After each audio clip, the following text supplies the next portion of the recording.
Hi అండి. మునగాకుతో ఎన్నో రకాల వంటలు వండుకోవచ్చునండి. ఈరోజు మునగాకు దోశ ఎలా చేయాలో చూపిస్తాను. రెగ్యులర్గా మనకి దోశ పిండి ఉంటుంది కాబట్టి ఆ దోశ పిండితో దోశలు ఎలా చేయాలో చూద్దాం. ముందుగా మునగాకును బాగా వాష్ చేసుకుని ఆకులు మాత్రమే వేరు చేసుకోవాలి.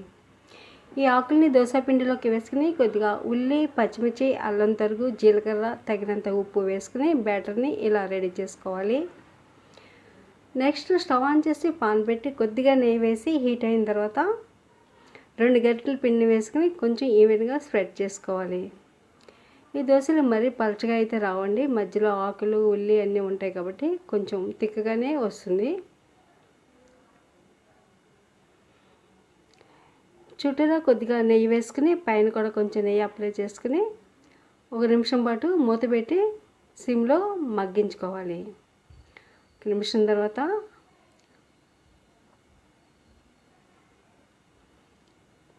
దోశని రెండో వైపుకి టర్న్ చేసుకోవాలి.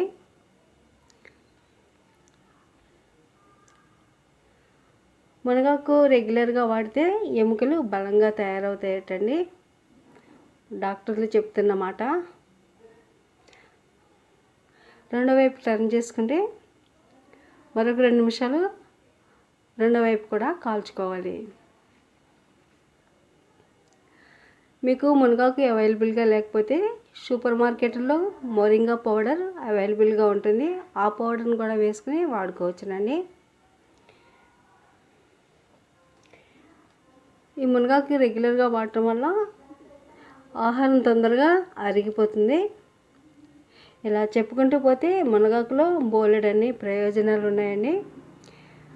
మనం రెగ్యులర్గా దోశలో కాకుండా ఈ విధంగా అప్పుడప్పుడైనా సరే మునగాకుని యాడ్ చేసుకుని వండుకోవడం వల్ల హెల్త్కి చాలా హెల్ప్ అవుతుందండి. Thank you for watching.